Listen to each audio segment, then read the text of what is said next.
And what is happening, everyone? Welcome on into the Check Your Brain podcast here on this Wednesday. My name is Tony Mazur, and we're getting ready for week one of the NFL season here in 2024. And I'm not just going to do a solo podcast where I rant and rave about things that I have no idea what the heck I'm talking about. I have to bring in an expert. He is my good friend, Ken Mosca. Ken, we used to do a football show together, didn't we? Yeah, we did. We had a good time doing that football show too. I don't know if I'm an expert or, as Jimmy Norton would say, a current pert. But That's right. it's Tony. It's always great to see you, and especially to talk football. We're gonna have a good time talking football. And I know at some point in time, since you run this show, we will talk about a certain team whose jersey you're wearing, visiting your team in Cleveland for week one. But before we do that, I have to play a little music interlude and go back in time to a great theme, in my opinion. Oh,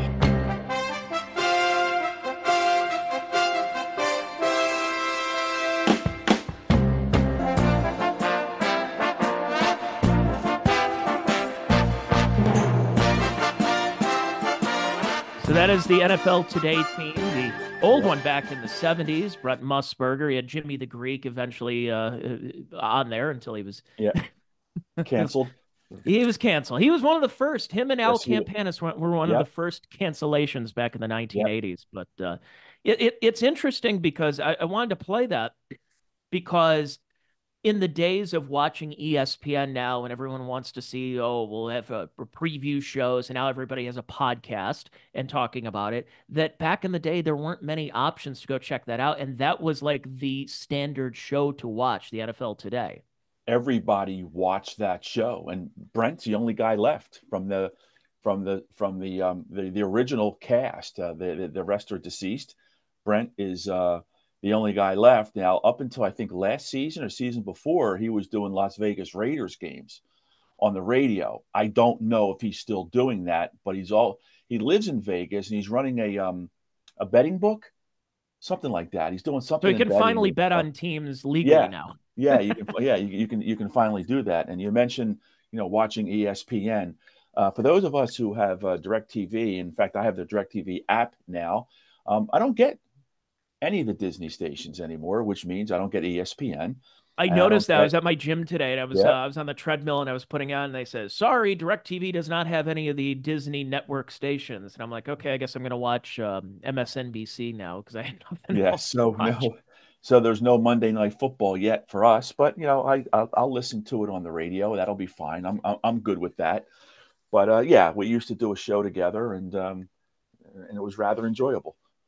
Yeah, we used to just go back and we would pick games and go off on tangents on former quarterbacks and coaches and controversies and everything. One of them, I was at work and I've been watching as getting ready for the NFL season. I don't watch the current stuff. I just go back in time and I watch a lot of those NFL Network top 10 specials, which are, by the way, our good friend Gino Bisconti is in a bunch of them, and former Mhm. football podcast guest Jim Florentine's in a bunch of them as well.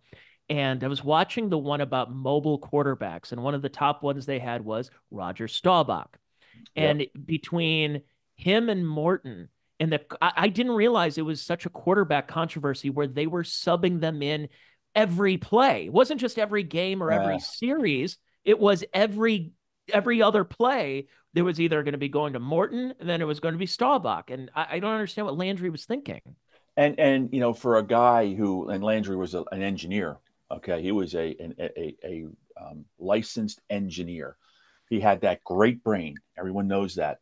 It came to certain things, and the players over the years would talk more and more about it, where he just could not make up his mind. And I know it was long before you were born, and for a guy that just turned 64 yesterday, in which I just did, it started with Mike Ditka and Billy Truax, the tight ends. They would go in, sub in after each play. And then it became the quarterbacks at some point in time where they would come in and substitute and play. And part of the reason was, for a long time, Landry didn't trust Staubach because he ran so much and broke away from the called play and stuff like that. Whereas Morton was not mobile, and he rarely checked anything at the line of scrimmage and changed plays. That wasn't Morton's. That wasn't Morton's game. Were you Team Staubach at the time? Well, look, my earliest recollections of the Dallas Cowboys. Remember now, I have an older brother who was our influence. 1967. I was 7 years old, so that's my earliest recollection. What does that mean? I remember Don Meredith playing. That's what that means. I remember crying when Meredith, as a 30-year-old, retired because he couldn't take Landry anymore. That's why he retired. He was getting beat up too. He was getting beat up, and next year's champions is what the Cowboys were known as. Next year's champions, and they'd lose a playoff game, and he would take the brunt of the criticism, and Don Meredith got tired of it. Don Meredith was an outstanding quarterback. If he played a few more years, he would have won some Super Bowls, and he'd be in the Hall of Fame. What about the Ice Bowl? Well, the Ice Bowl, I still say Jerry Kramer moved. Okay, illegal, procedure, should have moved back 5 yards. I'm convinced of that. Cowboys were a much better team than Green Bay, much faster team than Green Bay, and this was confirmed years later where Lombardi flooded the field, and he said, remember now, Lambeau was like the first and only field for many years to have underground heating. So when it got cold in Green Bay and Wisconsin, it would there's Jerry Kramer. Yep, me with Jerry Kramer at the Pro Football Hall of Fame there. Yeah, yeah. Finally into the Hall of Fame, by the way. It took him It's 50 years. yeah, it took, and why?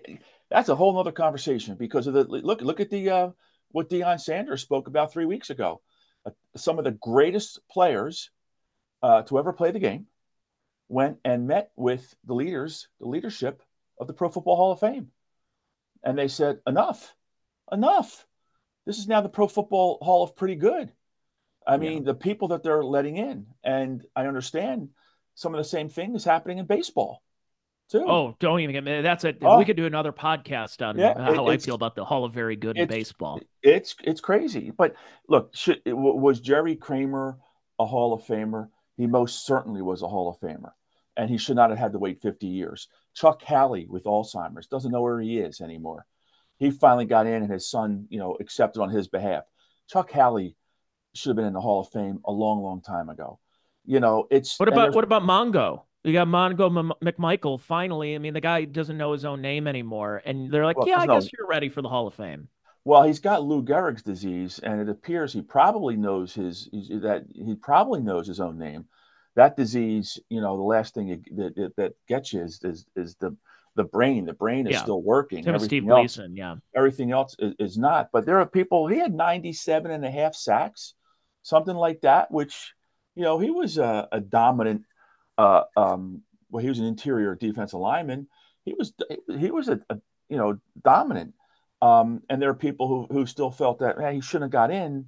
But I think he should have got in, a long time ago. But there's exactly. Well, no I mean that's one thing the Hall of Fame has done well across all sports. Baseball does it as well. They did it with Ron Santo. Ron Santo didn't have legs by the time that they put him right, in. yeah, But football has done that too. In here in my neck of the woods of Cleveland, they finally put Gene Hickerson in the Hall of Fame when he's in a wheelchair and he's a vegetable. And they had Jim Brown and Leroy Kelly actually pushing him because it was like symbolically having him block for them one more time. But again, Gene Hickerson should have been in the Hall of Fame in the 80s at least. yeah. Instead, they put him in 2007. It was ridiculous. But well, let's get well. Then well, didn't Drew Pearson finally got in the Hall of Fame a Well, couple of years ago? yeah, Drew got in. I didn't like how angry he got when he didn't get in.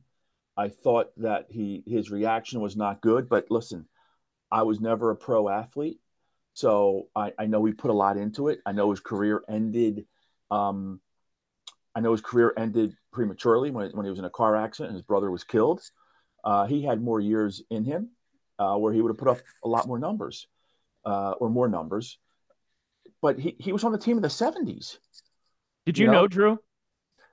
I met Because Drew. he's from your area, right? Yeah, he's 2 hours north of here. Um, I want to say Upper Saddle River is where he's from. Okay. But years ago, it was still Texas Stadium was there. My older brother and I went to a game, and we actually saw Kansas City. And that's where you go ahead of time. That's where I met Rayfield Wright. I told him he was going into the Hall of Fame. He waited too long. Mel Renfro, I met, got photos, autographs, things like that. Drew Pearson was walking through a little courtyard there, or whatever. It wasn't his day to sign autographs and stuff, but he came through, said hello, and kind of just going. So it was kind of a fast thing. It was very, very, very gracious, very, very gracious. And but other than that, I've met other cowboys and things like that. Staubach, I spent a lot of time with Staubach at the Newark airport. My older brother, and I. It was he was flying back to Dallas from the Army Navy game, which the time that year took place at the Meadowlands, or the Ghettolands, as we like to call it. And we saw him at the airport, and we were talking to him. And what a gentleman! What a That's gentleman! everything I've heard about Roger Yes, it's Staubach just is he's like amazing. that. Hey, where are you guys from? How'd you become Cowboys fans and all that kind of stuff? And it's just and he's funny too. With the different games. And my older brother, and then we'll get into Tony, whatever you want to talk about. Ken, tell Roger the game that you'll never get over. I looked at my older brother. I said, "Hey, man," I said that I'll never get over. I don't want to mention that. He'll never get over it and won't talk to us. And Staubach was laughing. It was Super Bowl V. I'll never get over Super Bowl V. So, and he was funny. He goes, "Yeah, neither will I." And he was very gracious towards Morton, because one of the comments I made was, I said, "Mr. Staubach, Morton didn't come out after the game, but Morton had no arm. His arm was hurt." Um, you know, I said I was 11 years old, and I said to my little brother, "You got to put Staubach in. Got to put Staubach in." But I don't know. There's for as great a coach as Landry was, he missed the boat on quite a few things. I mean, Well, didn't they say that there was a quote about Morton, but when they said that his dream was to always win a championship for the Cowboys? Well, he got traded to Denver, and he did win one. he sure did. Yeah, he sure did. It was that was Super Bowl 12. That's an amazing game, and they ate his lunch. They just ate his lunch. So for folks listening, and they're like, when are they going to get to the predictions? This was our football show. We would always do, we Yes. would filibuster, we go off in different Yep. tangents, and that's the beauty of it. We're not ESPN, we're not even Pat McAfee or any of these other outlets. We just talk and have a good time. We talk some football, get away from the politics, get away from all the other nonsense in the podcast universe, and just have some fun talking football. However, we are talking Cowboys. May as well start in the NFC East right now. And your Dallas Cowboys, there were a lot of rumors in the offseason about Dak Prescott, what's going to Mm-hmm. happen, who are they going to add to it? Is Mike McCarthy finally done? Could Bill Belichick be sniffing around Jerry Well, World? What's going on? Then, of course, you have the Giants are just going to be just are whatever. You still have the Giants there. Then you have the Eagles, who are yeah, there was not talking politics, but there was a thing around Philadelphia. There was a yeah, picture of Kamala Harris wearing an Eagles helmet, and the they're Eagles ripping have them come all out and saying, down. They're going "Yeah, around we're not town. doing Yeah, that." yeah, So they're going around Philadelphia, ripping them down now. I good. Yeah, I mean yeah. that either And the way, Eagle you and shouldn't it's be the doing Eagles. that. The Eagles are having it done. The Eagles are having it torn. Good. Yeah, So it's looking like another one of those dogfight type of conference or divisions right there. Where do you see the yeah. NFC East? So I saw one person pick the Redskins to win the division. So I thought that person fell and hit their head. So I'm not even going to go down that road at all. Eagles are still the best team in the even though Cowboys won the division last year. Philadelphia had that just fell apart. Lost their last 7 games, that which include that playoff game, Ulster in the first round. But in Philadelphia, with the players that they signed in free agency, they had another really good draft. Howie Roseman, the GM, belongs in the Hall of Fame. He will be in the Hall of Fame someday. Philadelphia is I believe, still the best team in the division, but maybe not by a lot. I think Dallas has a chance to, I don't know if they'll repeat 12 wins, Tony. They've done 3 straight years of 12 wins, and we can debate, Mike McCarthy and his contribution to that. But keep in mind, Mike McCarthy was calling the plays now. Okay, so they won 12 games with him calling the plays. So maybe people should lay off McCarthy. I have Philadelphia winning the division. I have Dallas second. I think Oh, Dallas is a by 10. the way, before you go on, I think since we recorded this podcast, four more Dak Prescott commercials were playing. Yeah, yeah. He's making more. Look, he's making more money outside of football. And when you're the Cowboys starting quarterback, you're going to. I if this is his last year, so be it. I'm ready to ride with Trey Trey Lance Lance. and oh God, the I'm drawing a blank on the current backup, who went 5-1 what 2 years ago. He was 5-1 as filling in for an injured Dak Prescott. But I look, Dallas is a 10 or 11 win team. Philadelphia is a 12 or 13 win team unless something really crazy happens. I think the Giants are a 7-8, maybe 9 win team. I don't think they're going to be as terrible as people think, but I think the Redskins are going to be as terrible as people think. However, that quarterback that they drafted, Redskins, he's going to be a future star. He has a lot in him. But I mean, look, I have the Eagles winning the division, Dallas second. I think after that it doesn't matter. Yeah, I was looking around at the different conferences, and it's just very top heavy there in the Mm-hmm. NFC East, and you're going to see both of those teams going to the playoffs. No question about it. Although Dallas, don't they have a bunch of free agents? This is their last year of their contract, so you might be seeing this could be the last stand for this group of Dallas Cowboys. Absolutely, and I'm good with that because it's going to free up a ton of money in the next couple of years. The Cowboys are going to be hundreds of millions of dollars under the cap, um, and that's fine. Like what Tony? What have they won, dude? What have they Yeah. won? Am I supposed to say, oh my God, this is it for this? The window's closed on this group. What have they won? I haven't won anything.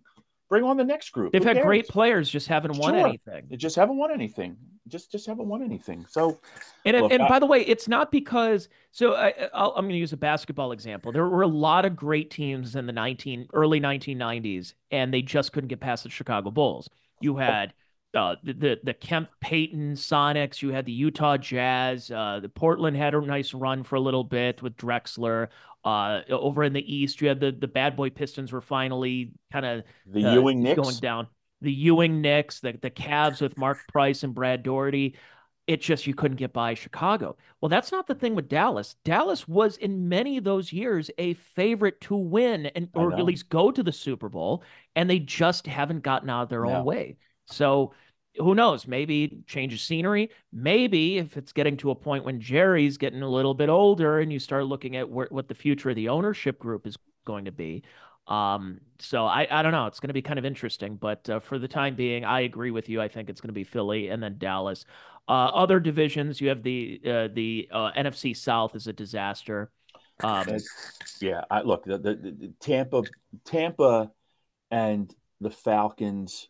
I'll kind of throw the Saints in there a little bit. Forget the Panthers. You're looking at teams that are going to be 8-9, 9-8. and go to the Fighting, playoffs. yeah, fighting it out. It's when you're that close. It's quarterback play. Matt Ryan, sorry, he's not. Yeah, he's retired. Kirk Cousins, same thing. Matt Ryan, Kirk Cousins. They're the But then same. They're yeah, the but same then you have person. Michael Penix who's back Yeah, there, and as soon as just like in every situation, you bring that old back or the old quarterback, and you bring him in, you start him right away, and that first interception or that first yeah. batted down pass, they're calling for the backup, they're calling for Penix to come in there. So, and I liked Michael Penix out of college, but I mean, look, my grandfather was such an old school guy and hated guys like Paul McDonald who were left-handed quarterbacks. Does that Yeah. translate? Does that throwing motion Right. Yeah. translate to the pros? Yes, you've seen a Mark Brunell do pretty well. Yes, Steve Young is in the Hall of Fame. Yes, there are some left-handed quarterbacks. Kenny Stabler, the snake. Yeah, but Jim again, Zorn. we're using a lot of outdated examples. Most quarterbacks Yeah. nowadays Yeah. are right-handed quarterbacks. I, So, will Penix make it? Will he do anything? Have some kind of impact? I'll group those. Look, I'm leaning towards more towards Tampa Bay and Atlanta fighting it out. I will throw the Saints in there. I'll give them a puncher's chance, really. But you're looking at 8-9, 9-8. I believe in Yeah, that but Derek division. Carr has like an 8 pack of abs now. Yeah. Yeah. Sexy. What does he have to whine about now? He'll find something to whine about. So yeah, I agree. I think Tampa is going to be one of those. It's just going to be 8 and 9. You're going to see Yeah, there was that time when I think it was about like 10 something years. It was before the Seahawks got Russell Wilson and before the Kaepernick years of 49ers is you were seeing that division, which we'll go to next, of teams were 8 and 8 and going to the playoffs and having home playoff games, which is always ridiculous. How do you have a home playoff I game know. and Yeah. you barely squeaked into the playoffs with a 500 Well, record? But it's like Brady's last year. Cowboys went into Tampa and beat them. What were they, eight yeah, and nine? I think Tampa won the division at 8-9. The Cowboys went in and beat Brady, which was his last game as quarterback. yeah, it's well, and I want to talk about Brady here in a little bit because he is calling the game this weekend between Yeah. your Cowboys and I don't want to say my Browns, but I am in Cleveland. I'm just up the road from them. We'll get into it because I do want to talk about Brady and what the Aye. stipulations they put on him as being a color commentator. Yep. So the team that was rumored that wanted Tom Brady to play with them, the 49ers, but a lot of power rankings, they have them number one, even Yeah. though they have Yeah. a receiver who gets shot in a Yeah. in San No. Francisco Yeah. the And other day. luckily it wasn't, Missed he was, all his vital yes. organs. And he was back at the facility today, which is great, which is good for him. That's great. Typical, that's what San Francisco has become. It's the wild, wild west, like it was, 150 years ago. But yeah, the young man's doing well, and he's back at the facility today. And he's only going to miss what I think they said 4 weeks. They had to put him on that 4 week IR. So you have a division that again is another one that it's pretty obvious that the 49ers are probably going to win that division barring injury. Brock Purdy is just he's kind of proving Yeah, himself where a lot of people thought that he was just him being Mr. Irrelevant. He was plugged into a good system. I think he's not a system quarterback. I think he can flourish on other teams. I think he can do a pretty good job. You still have the yeah. weapons around you. Um, but it's just a matter of getting through that rigorous regular season. Oh yeah, they're going to win the division. I mean, they're at least 3 games better than the rest of the division. I mean, the Rams are still recovering from selling everything out to win that Super Bowl that they won. I mean, I have the 49ers as a 13-win team. Rams, 9, 10, 11 win, probably more of a 10-win team. And look, the Arizona and Seattle, they're you know, Seattle's got to regroup. It's yeah, getting some of those times that you just have to bite the bullet if you're a Seahawks fan, which is weird to think about in the Jim Zorn, Steve Largent days, yeah, where they were just an up and coming organization, an expansion team at the Kingdome, and they never really won anything. They made a couple of playoff appearances, but didn't do anything essentially until they went to the Super Bowl with Holmgren back in the mid 2000s. So for most of their history, the Seahawks were a joke, playing in a joke of a yeah, stadium. And yeah, then in the last 15 years, they've been one of the best, most successful teams in football. How many Super Bowls out of it? One. So, yeah, I mean, and Marshawn Lynch, Russell Wilson, they can come back to town. They'll never have to buy a meal or pay for a drink again. But eventually you have to reload, you have to regroup and try to get back and it kind of tears some of those things down. You're not going to keep the nostalgia factor going just so you can win 8 games and have a poor draft position yeah, every year. yeah, exactly. You're going to be in the middle every year. What are you getting? And Marshawn Lynch, he was just on what over the weekend. He was. I saw him on a show. He's still bitter about that Super Bowl. Still bitter. I would be. Yeah, still bitter about that. And the ball should have been given to him, and they'd be a two-time Super Bowl champion. But yeah, it's yeah, they still have Geno Smith. He's their starter, right? Geno's he's QB1. Still going. I mean, Yeah, the magic. It was nice to see. It was cool. It was a nice comeback story a couple of years ago. But now Geno Smith, I believe, is going into year 12 in the league. So yeah, it yeah. doesn't really, unless you're a superhuman, it doesn't really work out too well that you're that far into the league and still being that effective. So yeah, I think you're seeing things go into place. We'll get to the AFC because I think it's a little bit more interesting in the NFC AFC. North. We gotta And get to then the the NFC. NFC North, Yeah, you have Vikings, you have the Bears that are trying to do something. They're still dealing with their stadium issues. The Lions, which has been a great story the last couple of years to see. They were close, trying to make a Super Bowl appearance last year. It's it's a that's an interesting division too because of what Minnesota has been able to do and how no matter what, it seems like they're always pretty tough. Minnesota, no, even if they don't have the greatest team in the world, that they always make it tough for some of these opponents as being a spoiler towards the end of the season. But and then of course Green Bay's still around, but I'm not buying the Jordan Love. I think it was a nice little story at the end of the season. I think a lot of people counting them out. The Aaron Rodgers controversy, they were still dealing with that. Mm-hmm. And but now we're another year removed from Aaron Rodgers, and does that mean they're going to be able to keep the team together? So, what do you think about this Well, division? I think this division in the NFC is going to be the most fun to watch because there's going to be a lot of similarities A little bit with the more parity. Yes, but I was going to say there's going to be a lot of similarities with the NFC South in that they're going to be 9 and 8 teams, 8 and 9 teams, whereas Detroit and Green Bay. And by the way, I am buying Jordan Love. I mean, he did it for an extended period of time last year. I'm buying the Lions and the Packers. They're going to fight it out. They're 11-win teams at least, 11-win teams. And the Bears, I don't think the Bears are going to be terrible. I think they're going to be right behind them. I don't know if they're a double digit. I don't know if they're a 10-win team, but they're at least a 9-win team. And the Vikings, they're not a 10-win team. They're not a 9-win team, but they're a 7 or 8-win team, which what makes them competitive. And then a few breaks here and there, maybe they're a 500 club. You just don't know. But the two at the top, the Lions and the Packers, are going to be at least 2 games clear of the other two. They're going to fight it Are, out. Those two. are you buying the Caleb Williams hype? I am. I am. And one of the reasons I am is my older brother and I have, and it's really through my older brother because he had lived in Chicago and stuff like that. They love him. They love him. They I really don't do. know. I mean, And I don't know either, but I'm going by what these guys who are pretty connected out there that they think he is.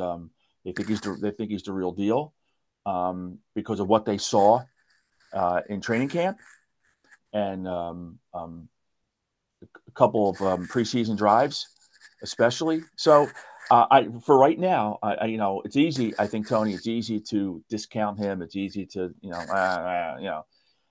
I'm not. Based on what these guys said, I think this guy. I'm not going to say he's going to take over the league for year one, but I think he's going to be a really good quarterback, and I think you're going to see some really nice things out of him this year. I mean, we'll see. I'm just very, very skeptical when it comes to USC quarterbacks. Yeah, You just go through Matt the whole Leinart, list of anybody? Matt Leinart. I mean, if Mark Sanchez is one of the most successful quarterbacks coming out of your college, it just seems to me that it's either a system, that spread Well, offense that they were using in that yeah, conference at the time, Rodney Pete. Um, there's just a lot of USC quarterbacks that just didn't translate to the pros, and so I guess we'll see. It's just what bothered me last year was his distractions and him saying that he wanted yeah, part yeah, ownership in the team, and it's just like, just get on the field and stop crying yeah. after you lose, I know. Yeah, baby. I know. Yeah, I So know. Yeah, that's yeah. Listen, I can't dispute anything you were saying there. The part ownership stuff was laughable and all that stuff. I just think he has a lot of ability. So I like I said, I don't think he's going to take over the league, but I think you're going to see some good things out of him. let's go over the AFC right now. Let's go to the interesting division right now, and that's the AFC East. Mm, So Miami has yeah, been rocking and rolling with, no pun intended, Hard Rock Stadium with McDaniel, who I love looks that like a guy. Miami. What's Love that? that guy. I love that guy. I Have you seen the pictures absolutely of him recently? It yes, looks like he's yes, straight out of Miami Vice. He went from like, oh, I'm a clean cut guy with my yes. headset on to he looks like Ed O'Neill in the first season of Miami Vice. Yeah, I think he's a brilliant. I think he's a brilliant coach. Um, I just happen to really enjoy him. I have a very very very close friend. He and his wife are retired now. They moved to Florida, and they are huge Dolphin fans. Have been for years, and they are season ticket holders. So they think this is the year that they will go deep into the playoffs. They're not you know really concerned. I mean, of course, Tua and injuries, although he's pretty healthy last year. Well, and Where's also Also, what happened to them last year is you're a warm weather team. You played a couple of games in Yeah, domes, and your playoff game is in Kansas City, whereas one of the coldest games that's ever been ever played in been. the Yeah, NFL. yeah, So, and yeah. it's tough to throw a football. It's tough to kick a Yep. football. It's tough to catch a football in that weather. And they ran into a frozen buzzsaw over there at Oh, Arrowhead. look, look, they did. They're the best team in the AFC East. I really believe that. Jets, I think, have the best defense, not only in the East. Jets may have the best defense in the AFC. They have a really, really good defense.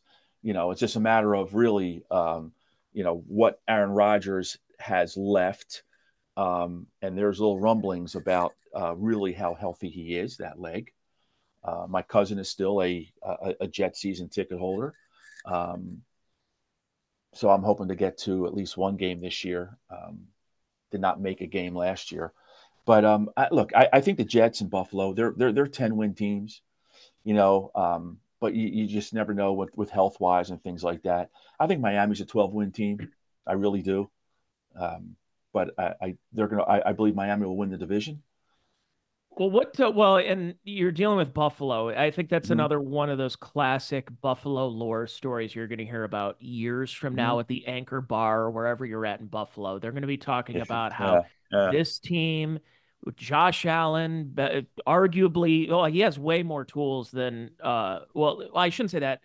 Him personally, I'm not saying the weapons around him, but I mean, obviously more gifted of a quarterback can run than Jim Kelly, has the cannon of an arm, but just haven't done anything. You get to sure, you can win 10 games, 12 games, 14 games, get to the Mm-hmm. playoffs, and they've Right. just laid an egg year after year. I mean, at Yeah, least yeah, the Jim Kelly, Thurman Thomas, Bruce Smith days, yeah, they went to 4 Super Bowls. Yeah, they should have won that first one. yeah. Yeah, that it started getting into a national punchline. Poor Tim Russert, and having to God rest deal his soul. exactly. Yeah. And remember, he was bringing his dad on Meet the Big Press. Russ. Big Russ. And it got to the point by the third and the fourth Super Bowl, as you knew from the against the Yeah. Cowboys, it just was a disaster and didn't work out. I mean, unless you're a Dallas fan, but Mm-hmm. Buffalo just now they can't even get to the Super Bowl, and this team is now, Diggs is now playing for Houston, and Yep. the team is just starting to fracture. There's rumblings of problems in the clubhouse, and it's so disappointing because I think there's a soft spot a lot of Americans, myself included, have for a Mm-hmm. team like Buffalo. Hasn't won anything, have been the lovable losers for a long time, hadn't done anything from the early to mid 90s up until just a couple of years ago. And yet here they are just going and disappointing people. So once again, just like the whole thing in Seattle, at least Seattle won a championship. Buffalo hasn't Right. even Yeah. gone to one. So before you start building statues to Josh Allen outside of the new Rich Stadium or Ralph Wilson or wherever the naming rights are going to Yeah. call it, Right. let's try to see if you can give one more time a go here. And that ownership group is a little strange, aren't they? Is that Oh the yeah. husband and wife team? And I could be way off on this. Are they getting divorced? There's something Mm. happening. There's an ownership group where the husband and wife are getting divorced, and I could be wrong. I thought I saw something with Not Buffalo. Georgia Frontier. Sure. She listen. Carol Rosenblum, who she was married to, they had a mansion, here, in Longport, which is that way. Oh, no, it's that way. I remember that I'm backwards. It's that way by about a mile from here, a mile and a half from here. And we used to see Cal Rosenblum in a supermarket in Margate called Castles, and we'd see her in there too. Um, but Were yeah, they doing the Bob and Dolores Hope thing where they would go around the grocery store with coupons? It's like you have more money than God, and yet you're yeah, paying for I cream never creamed saw corn for 60 cents. I never saw that. But one of the things I did see was Leonard Toews, also in Castles, because he had a place down here as well. And I had not recognized Kyle Rosenblum, and it was one of the guys working in Castles. And I was in there. I said, "Look at that!" He goes, "Look at that! Two NFL owners talking to each other." And one being Toast, who I recognized, Wow. always had a huge cigarette hanging out of his mouth, looked like it was a foot long. and I had never seen Cal Rosenblum before, and um, it was him. It was him. But that's where I'm at with the AFC East. I think it's Miami's division. I think so too, and I think this is the last stand for Buffalo as they continue Mm-hmm. circling the wagons there. Yeah. Well, what do you do Uh, with Josh Allen? What do you do? I mean, what do you? That's going to be a lot of money. What do you do with Josh Allen? You know.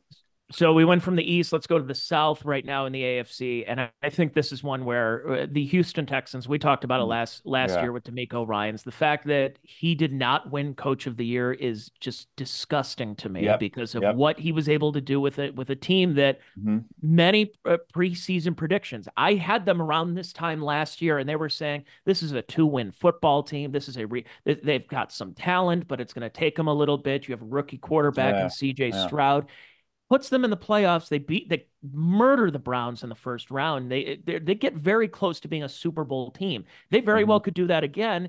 Plus, now they have a little bit of experience. They've Yep. added to their already strong receiving core by bringing on Stephon Diggs.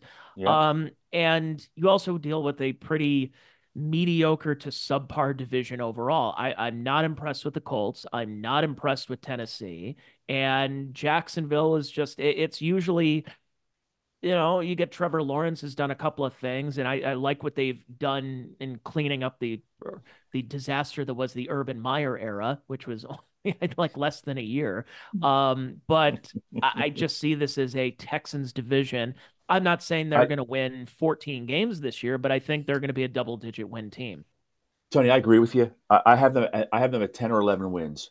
But where I'm going to disagree with you is with the Colts and the Jags. I think they're right there. Okay, again, that crazy ball bounce and all that crap. I think they're right there. I really do. I like the Jags quarterback Lawrence. The head coach. He'll never buy a meal or a drink in Philadelphia again.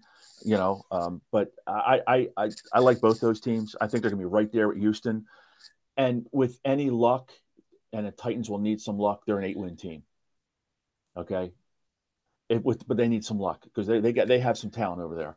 But I think it's Houston's division, but the Colts and Jags, I just wouldn't sell them out just Well, yet. that's why I'm not saying that it's going to be a situation like San Francisco where Yeah, you could see Arizona winning 2 or 3 games and San Francisco winning like 13-14. But I think there you could have a couple of those pretty tough games between inside the division. But I think Houston just has a little bit more talent. They have a great defense. They have a great defensive minded coach. They're a scary team. This is an right. interesting it's an interesting thing of having a team, a very young team, yet you already gave them their taste way before they now here's the big thing is a lot of teams will do this, that they overachieve and they exceed their expectations way earlier than a lot of people expected.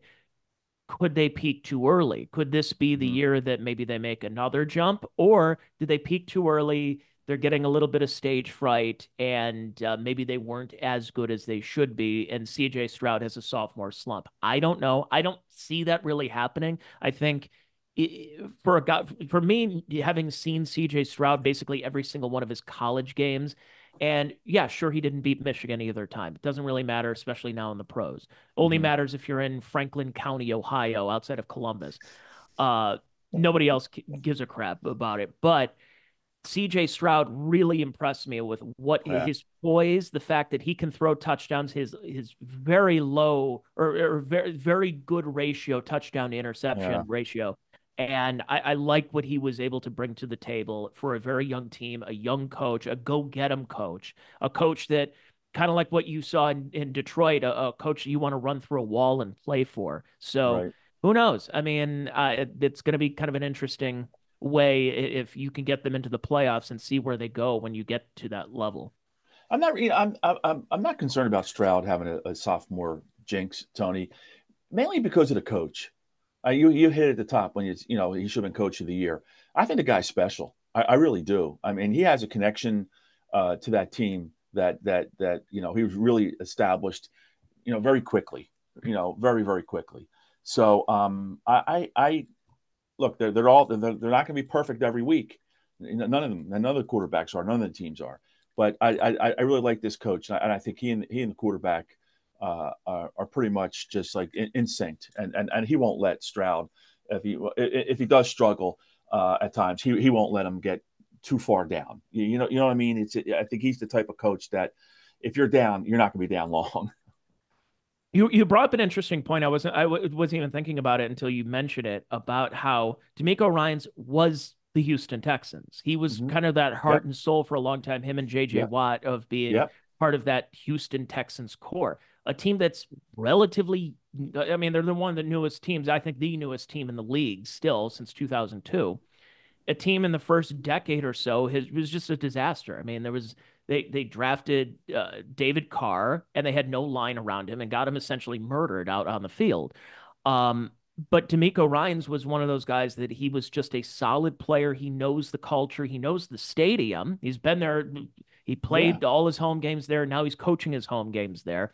So I think a lot of teams kind of shy away from having the hometown guy be the head coach. And it's like this across the board, whether it's basketball, football, whatever, baseball especially, that they're afraid of having a guy who is so beloved in a town come and coach because then now you're putting it into a different mindset as a fan by saying, Yeah. well, I already have this vision of him of what he was. You look what happened with Robin Ventura in for the White Sox. Robin Ventura was an amazing third baseman. He can catch anything. Yep. He was a clutch hitter, especially with the bases loaded. Then he comes back and manages them. So now you have a new Yeah. generation who goes, "Oh, Robin Ventura, that terrible manager we had," as opposed to Robin Ventura, Yeah. the all-star third baseman we used to have, but you're of a younger generation. So I think a lot of teams are afraid of doing that. But in the NFL, when you have a guy who was a former player just up until a couple of years ago and is a guy that really revs up his team and knows the culture, that's a big move. That's a big and bold And move that's for them, and it yeah. worked. And look, you said it. You said it better than I did. The culture. Okay. He knows that culture. He was part of building that culture. Okay. So I think look, they're going to win the division. It's going to be close though. Like I said, the Jags and the Colts are going to be right there. Here's another division that's going to be pretty close. I think all four teams are going to be around the same winning percentage for the most part. And it's going to be tough because you might have multiple teams again out of this division going to the playoffs. And that's the AFC North, where my neck of the woods of Cleveland, then you have No. Pittsburgh, who they have a quarterback controversy, even though they have named Russell Wilson as their quarterback. But you have Justin Fields, who is still a fairly unproven prospect that didn't get Mm-hmm. his fair shake in Chicago. So he's still hanging around there. You still have a coach who's been there for the last almost 20 years in Mike Tomlin. Um, then you go over to Baltimore, and Baltimore is just still the standard of the division, and it has been for a long time. It's kind of picked up where Mm-hmm. the Steelers left off and have been the team to look at. They have a slew of division titles.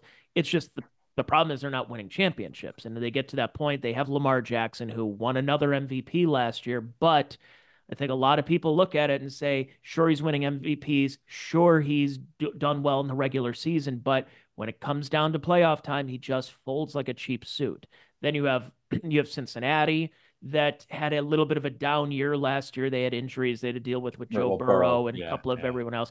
And then you have the Cleveland Browns, who do have a good team, but their quarterback situation is still just a public relations disaster. Even locally, it's finally more people are waking up to the fact that Deshaun Watson's record is it's just not what they paid for. They're not No. getting their And return on investment. it's not what they overpaid for, Tony. Forget about paying for. They overpaid. Oh yeah. Okay. It's not what they overpaid for because sometimes you'll overpay, like Juan Soto with the Yankees. Whoever signs him, whether it's the Yankees or Mets or anyone else that can afford him, they're going to overpay. Okay. They're going to overpay. They're going to give him too much money, too many years, all that kind of stuff. Okay. That's that. But yeah, they look, they overpaid for him. But that Browns defense, and I know we're going to get to that game, later on. But that Browns defense is they're stout. Miles Garrett. As long as he can stay healthy. I know he had injuries last year too. Um, I, I, I'm still bullish on the Browns. I really am. I do keep waiting for Watson to be, what he was earlier in his career, but I don't know if he is that. Look, Cincinnati, as long as Burrow is upright, look, I got him at least a 12-win team, at least a 12-win team. Um, but it all again depends on health. The Ravens were a 13-win team last year. I have them as a 10 or 11-win team this year, probably 11. But it's gonna that'll be a fun division to watch. I really do. And I don't know if this, it's getting to the point where it's got to be the last rodeo soon for Mike Tomlin. Because one of the rumors last year was, that he's going to pull the plug on himself in a year or two. Okay, so is this the year or next year, a year or two. He's going to pull the plug on himself, unless, of course, they obviously turn the corner and be something more than a 9-8, 8-9 team. I don't see that happening this year. Well, and being following the Steelers, seeing a lot of their games here with Mike Tomlin. People loved Mike Tomlin. Players loved playing for him. I know people who've played with Mike Tomlin when he was an assistant coach elsewhere. They liked playing for him, and they won that championship back in 2008 season, 2009. They went to another Super Bowl, but ever since then, they've they've been good enough to qualify for the playoffs, but kind of like Buffalo, they just haven't gotten to that point again Mm-hmm. of reaching the Super Bowl. But a lot of it was they knew who their quarterback was. And I think that is a Yeah. big deal, knowing that every year you don't have to worry about who your quarterback is. And for a lot of Yeah. teams, they wish they could even have that type of stability. That you know that week one, this is our quarterback, and by week 18 now, this is going to be our quarterback. And you knew that for nearly 20 years, nearly 2 full decades of Ben Roethlisberger. Since then, you've had Mitch Trubisky, you had Kenny Pickett, you have Russell Mm-hmm. Wilson, Justin Fields. No one knows who's that quarterback. And what's the old line? When you have two quarterbacks, you have no God, quarterback. you have no quarterbacks, and And that was back when we talked about Dallas earlier. You know, Landry took too long to get Staubach in there on a consistent basis because of his loyalty to Morton. But you're right. I think that's going to be a problem in Pittsburgh. And the fact that Russell Wilson got named captain, team captain, I guess you have to make your starting quarterback the team captain. Maybe in this case you do because there's so many questions about the guy. But listen, I don't know, Tony. yeah, I I mean, you know you think about it, there really has not been much of a quarterback controversy in Pittsburgh in decades, since early Chuck Noll days. I mean, outside of, is Cordell Stewart a good quarterback, or should we keep him as a receiver, keep him being his they nickname figured him out. Slash, He or got figured out. Neil O'Donnell or Bubby Brister? But for the most Yeah, part, they've dealt with, since what, Joe Gilliam was there. It was either Joe Gilliam or Terry Bradshaw back yeah, in the early 70s, and Chuck Noll finally gave the keys to Bradshaw, and I think he won 4 Super Bowls. I think he did a pretty good yeah. job, even though Jefferson Street, Joe Pittsburgh, Gilliam. Yeah, by the way, Pittsburgh still just, there was a very, very weird relationship between Terry Bradshaw and the city of Pittsburgh for a long time. I think it's yeah, finally yeah. been patched up. I think people realize, oh, maybe it wasn't too bad after all. He did win us 4 Super Four Super Bowls. Bowls, 4-0 in the Super Bowls. Yeah. But they did love Roethlisberger there. You'll go to a game and half the crowd's wearing number 7 jerseys. But it's going to be interesting. I think the Steelers will be a fourth place team. However, that fourth place might be about 9 wins. So I see the Browns winning about 10. But the Browns winning 10 is not because of quarterback play. The reason they got into the playoffs last year was Joe Flacco. The fact that Joe Flacco came in there off the couch, they Hmm. call him, he goes to the airport. Somebody says, hey, Joe Flacco, what are you doing on this plane here in Cleveland? He's like, oh, you'll read in the paper tomorrow, is what he actually said that last year. Sure enough, leads them to the playoffs. Seemed like Joe Flacco just, oh, this is the 2013 Flacco. This is the old Baltimore Ravens guy. And then he got exposed when he was You got facing a good team in the playoffs. But now exactly. Yes. Flacco's Yes. now a backup with the Colts right now. I think the Browns have enough talent to keep things going, although I don't think you're going to get the Nick Chubb of the past. Even though he's having these really wonderful workout sessions of him squatting and benching, but yeah, it doesn't really add up to what happens on the field. So we'll see what happens with that. I think it's the Ravens. I think you're looking at the Browns and the Bengals are battling it out for second place, and I think the last place team will be the Steelers. Well, yeah, I do have Pittsburgh last, but and those other, I don't think since those other three teams, the Ravens, Cincinnati, and Cleveland, they'll fight it out. They will, but I still have Cincinnati if Burrow is upright winning the division. Because I don't know if the Ravens, and the Browns can get to 12 wins. I don't know if they can get to 12, but I think Cincinnati's already at 12. That's how I Final feel. final division here, because I think we're pretty much in agreement of these division winners so far right now: Miami, Baltimore, Houston, and I think we're pretty much in agreement who's going to win once again in the AFC West here. And you have Kansas Mhm. City. The weird thing about Kansas City, we started talking about it until the end of the football podcast last year, was you were finally seeing Kansas City become the villain.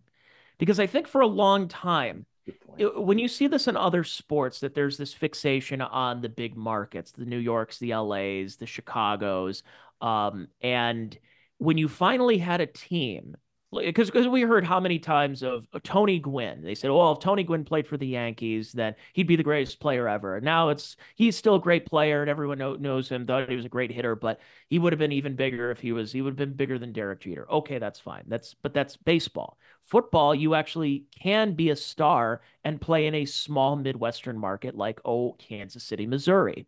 Mm-hmm.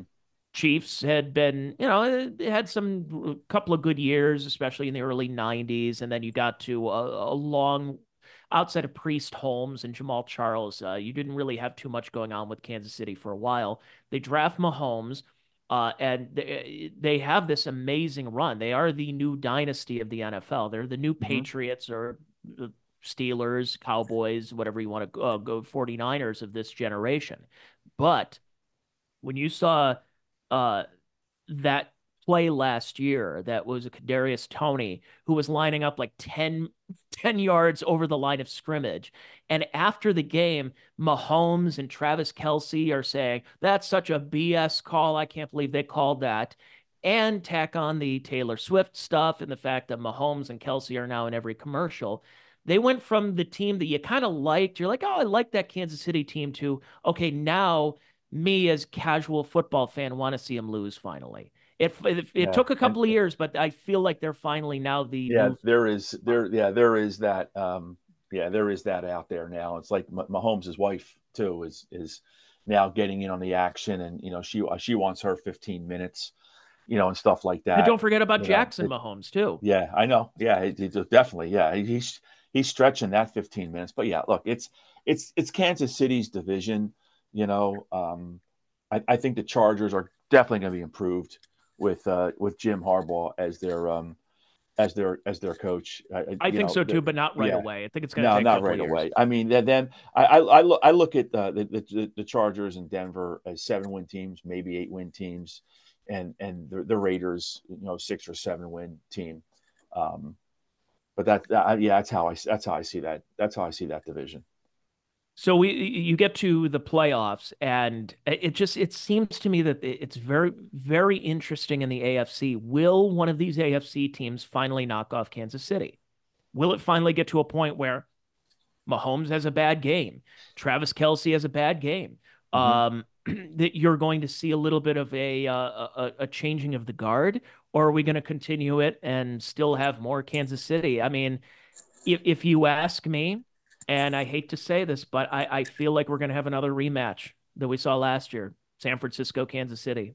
And I would like to see a home game. Like if Miami wins more games and wins that division and is able to host a home game in Miami Gardens against Kansas City, then it's going to be interesting. But gosh, if they have to go back to Kansas City in January and play, then No. I don't know what to Well, tell them.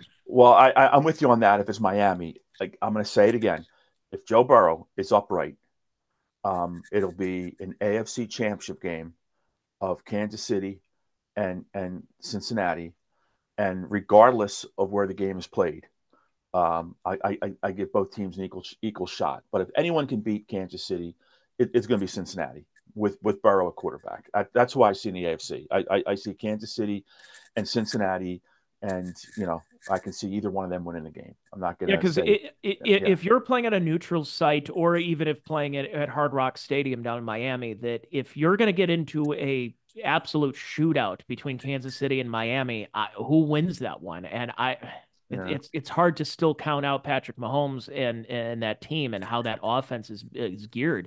So sadly, I look at it once again, and I feel like we're in the era of what the NBA was a couple of years ago when it was LeBron and the Cavaliers against Golden State and Steph Curry, that you're going to see some multiple performances. Will San Francisco finally pull it out again, or pull it out, or will it be Kansas City again? And I feel like the fact that I watched that Super Bowl with our good friend Chad and Jim Florentine and a couple other people, I feel like we might be repeating that exact same thing. I just will people be as interested this time around? Was it a nice perfect storm that Taylor Swift just so happened to have an album coming out a couple of months later, Yeah, and Travis Kelce and Patrick Mahomes are in every commercial? Yet it's also you have San Francisco and you have George Kittle, you have Brock Purdy, the underdog who becomes a Pro Bowler, an MVP candidate. Um, it's all these storylines, but I think people like the storylines when you heard it the first time around. Do we want the sequel? And I don't know, but I have a feeling we're going to see a sequel this time around, and I think Kansas is going to win and again. look, I can't disagree with you. I could see that happening too. On the NFC side, I see Philadelphia and the 49ers. I really do. I don't think there's anyone else that's going to challenge them Not even to go to a Dallas. Super Bowl. I you know what? Once they do it, then you can say, yeah, okay. But they haven't done it. They haven't done it. I still, as hard as it is for me for me to say, I still say Philadelphia until Dallas beats them and goes further in the playoffs than they do. Got to I prove still it. say, got to prove. I still say, Philadelphia. The Cowboy running game, listen, they signed Dalvin Cook. Okay, hopefully he can spark them. But Zeke Elliott, really? You're gonna go back? You cut him once. Yeah, it's a nostalgia pick. Yeah, and he's the starter. He's the Oof. starter. So I don't know. So what that tells me is Dak's going to throw the ball 70 times a game. Well, they're going to want to run it. They say they're going to want to run it. They have a really good young offensive line. They really do. The Cowboys drafts of so many years now have produced so many really good offensive linemen. Some are going to go to the Hall of Fame. You know, um, but it's they have a good offensive line. They should be able to run the ball. It's going to be like thunder and lightning. You have some guys like Zeke who don't have the speed anymore, but you got a guy like Rico Dowdle and Vaughn. These guys are really fast. And Vaughn is so small. I mean, you can't see him behind the big offensive lineman. So. Yeah. But I still say Philadelphia. Who not to get into mock drafts or anything. And by the way, Ken, when you talk, can you move your microphone? It's scraping against your collar a little bit. All right, there we go. Um, yeah, there it is. Is Carolina the worst team again? Are we looking at them as the worst team in the league?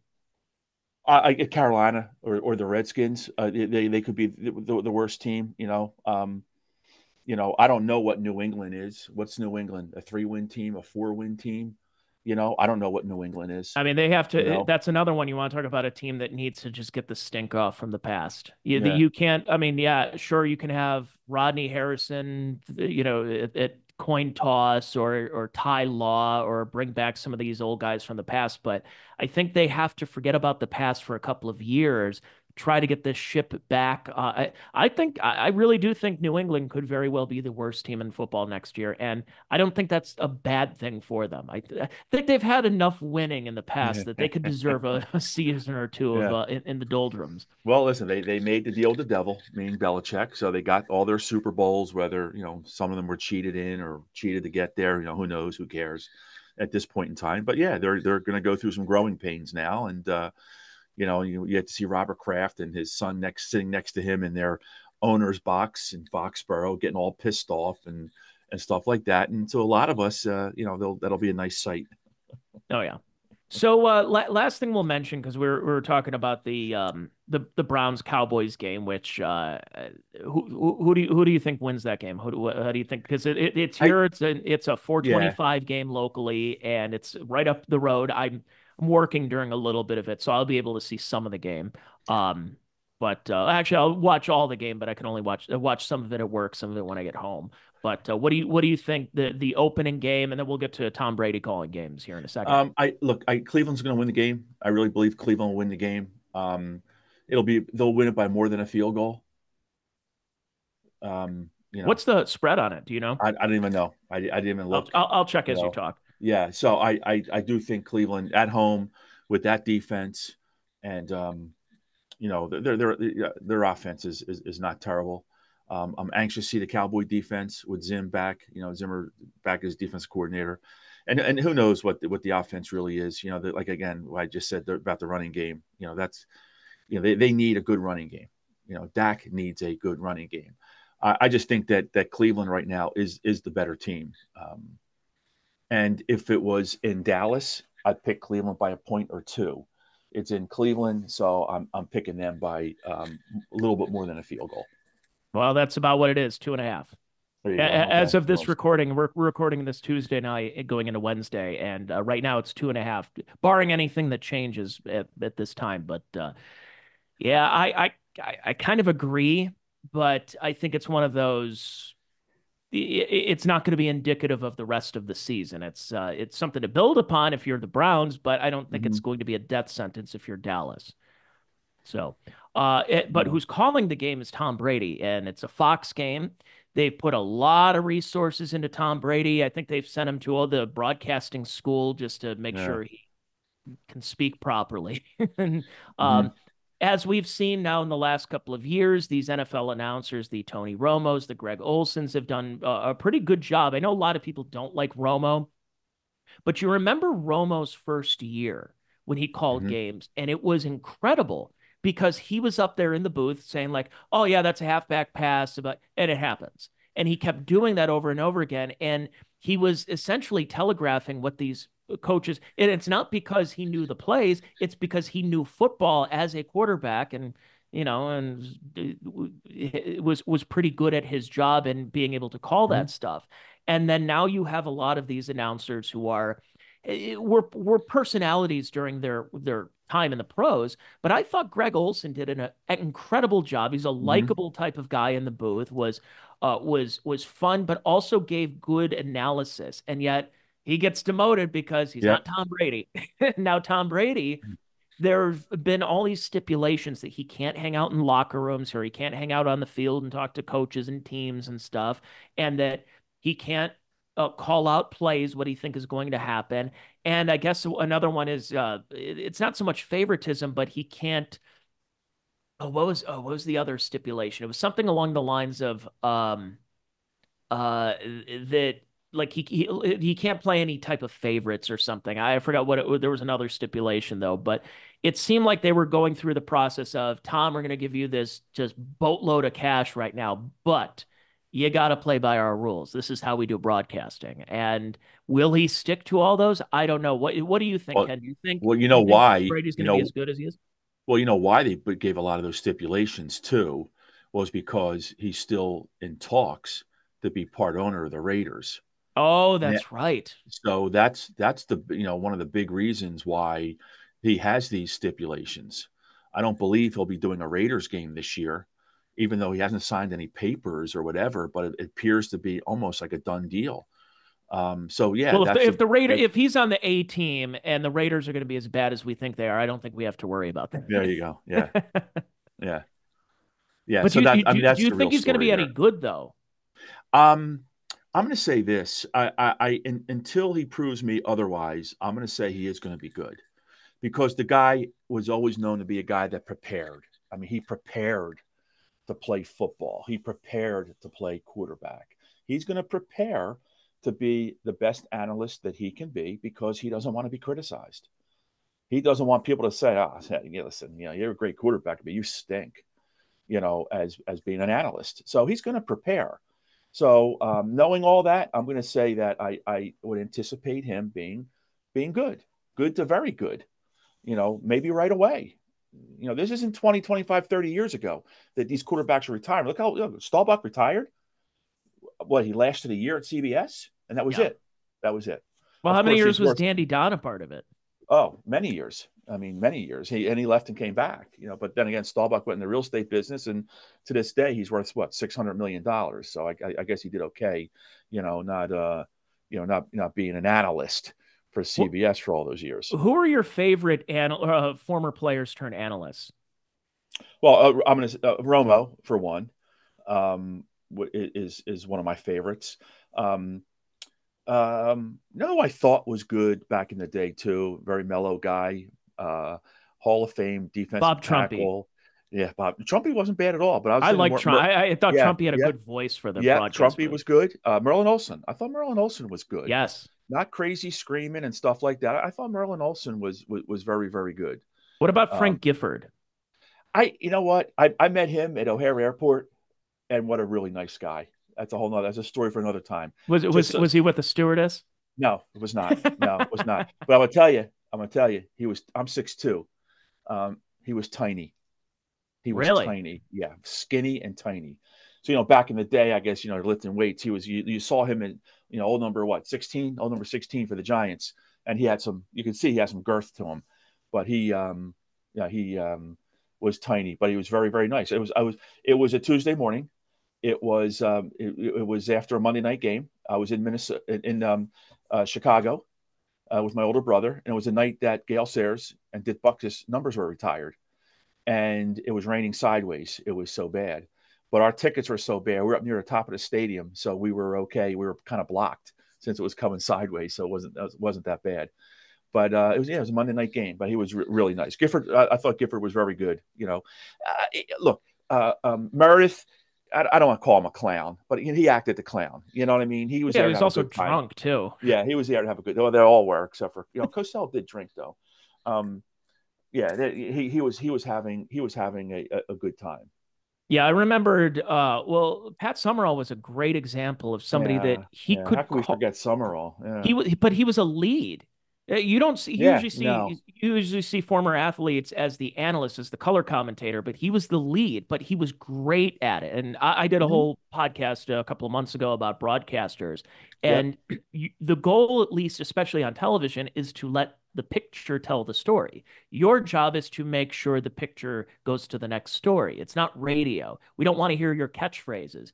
And Summerall was great because he wasn't just well, also another world class drunk too, yeah. Yes, he but was. Yeah, he let the plays breathe because he knew after playing the game.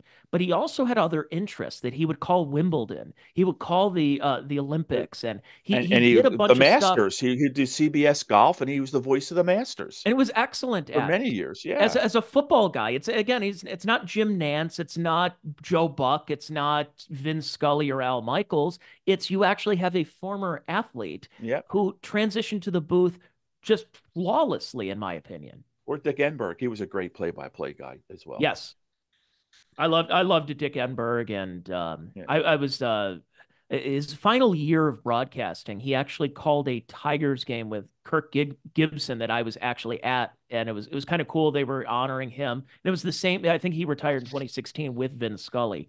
But yeah, the analyst. It was just there was always this craze. I think it was. What was it? I think Cosell called it like jockocracy or Yes, something. he did. Yeah, yeah. He didn't like the fact that jocks were coming into the booth who could barely string words together and things like that. He was. That's why I thought Dan Yeah. Deerdorf. I thought Deerdorf was just like a bump on a log in the booth, and it just seemed like it was pulling teeth to get him to talk. Did you ever hear Deerdorf do a boxing match? Oh gosh, He was very, very good. Him really? and him and Alex Walou, right? Alex Walou. I don't even know if Alex Walou is still alive anymore, because he had gotten really sick. But Deerdorf was really good as a calling boxing matches with and Alex Walou was the, what do you call it in boxing, color commentator or Yeah, whatever. Yeah, yeah. yeah. So And it leads me to, my final thing is the experiments of the goofiness in the booth with having Dennis Miller as a part of uh, it, which I've went back and I've listened to some of those broadcasts, and yeah, he's waxing fantastic about Plato and Aristotle as the Eddie George is running up the field for the Titans against the Jaguars, but it was it was ambitious, but I don't think it Uh-huh. was the worst thing I've ever heard. And it's I, not just because I'm a Dennis Miller fan or anything. People forget that Monday Night Football was a cultural event. It wasn't just straight play by play and here's the exactly right. stats and here's Exactly what's going right. on. It was supposed to be a cultural entertainment event. Yeah, and that's what it was. And you're right. I mean, it's something we remember. I didn't think he stunk. I thought, he was okay for what it was. You know, He for, knew yeah, football. yeah. He knew the You know, game. for what it was, I thought it was okay. And I like, when they take a risk like that and put someone on like that. It's just a different way of thinking. It's a whole different, concept of football and stuff like Yeah. that. I'll say this though, I So never to this day, maybe I'm too young, maybe I didn't grow up in the DC area. I have never got Tony Kornheiser. I've never thought he was all that interesting. Yeah, mhm. he's a loudmouth East Coaster as I always thought of him Yeah, as. yeah, But I never read his columns. I just saw Pardon the Interruption, and then he gets hired on Monday Night Football for a couple of years, and I yeah. just remember him just bloviating He and was thinking to terrible. myself, and I understand that, again, the jockocracy that I'm not one of these guys who says, "Well, you didn't play the game, so you shouldn't have any say." But I'm thinking, dude, you were a lifestyle columnist for the Washington Post for a little bit, and you did some sports, and now here you are a couple of years later giving, lectures on this guy should have completed that pass or that should have been pass interference. Like, shut your mouth. Go back to Yeah, yeah. ESPN. I'm not a big Kornheiser fan, so I don't even watch PT. I don't really watch much television anymore, but I used to like PTI a lot, but I can't remember the last time I watched it. Well, we're in the podcast universe where Yeah, as we were recording, my wife's in the other room, and I just hear Pat McAfee yelling and stuff. So it's the new generation of how people are consuming sports on podcasts, well, and not just podcasts like the Check Your Brain podcast, but so many others out there. Is a lot to contend with. But I hope we were able to educate, inform, and entertain you folks for the last hour and 15 minutes or whatever it's been today. But Ken, do you have anything to plug? Well, first, I want to mention how's everything going with the Autism Foundation? it's going great. Last month we had our annual comedy night. Actually, it was July, so it was a month. We're in the early September, obviously. We did great. We sold out again, and we did great. Servicing over 750 families, and we're heading into the next phase, and that's housing. You know, look at my own situation. I'm not going to be here forever, and neither is my wife. What happens to our son? I want him to be here in this house, in his house. That's why I work the way I do and save the way I do, so he can be here someday. I don't want his twin sister to worry about having to take care of him. So that's the next phase for us. We're looking for housing for, I still call them kids, for kids like my son and others. And there's a lot of families in our boat saying, "Oh my God, what am I going to do?" So I got a day job. This is, my wife's day job is Faces for Autism, and she's out there really, working hard and working with the state of New Jersey to see what's available for such housing. And she's got a lot of people signed on already. God bless her. I mean, that's excellent. When we spoke a couple of years ago, when I had you and your wife on, and it was a great conversation we were talking about. And by the way, if you're watching on the video right now, that's where you can find it and the contact and anything else you guys have going on there for Faces for the number four autism.org. That you guys were talking about the employment situation when it comes to those with Mm-hmm. autism, that it's obviously always an uphill battle, and there's also Mm-hmm. the different phases of maybe not the right word to say, but some little bit more of a learning difficulty when it comes to autism than some others that might just be I'm forgetting the term, but like high functioning, I guess is I don't know Mm-hmm. if that's That's an yeah. updated term nowadays, but No, it's uh, it's the right term. employment and dealing with that, but then also, yeah, like you said, that you find a teenager and trying to get them a job and get them acclimated Mm-hmm. into a quote unquote normal society. But then what happens in a couple of years? What happens when mom and dad get a little older? Mm-hmm. And yeah, that's it's definitely something to that I think needs to be discussed a little bit more. And I think you and your wife are doing God's work. And thank Thanks. you for what you're doing for a lot of people in today's society. I appreciate that, Tony. Thank you very much. Well, and I thank you folks for listening to the Check Your Brain podcast. And I thank Ken Mosca for being a part of this. And I've got another free episode that's non-football related coming up for you next week. Thanks, everybody, for listening and watching this podcast. And have yourselves a good week. And if your team is playing this weekend and they're then go your team. And if not, then boo your team. Your team sucks. See you later, everyone. Bye now.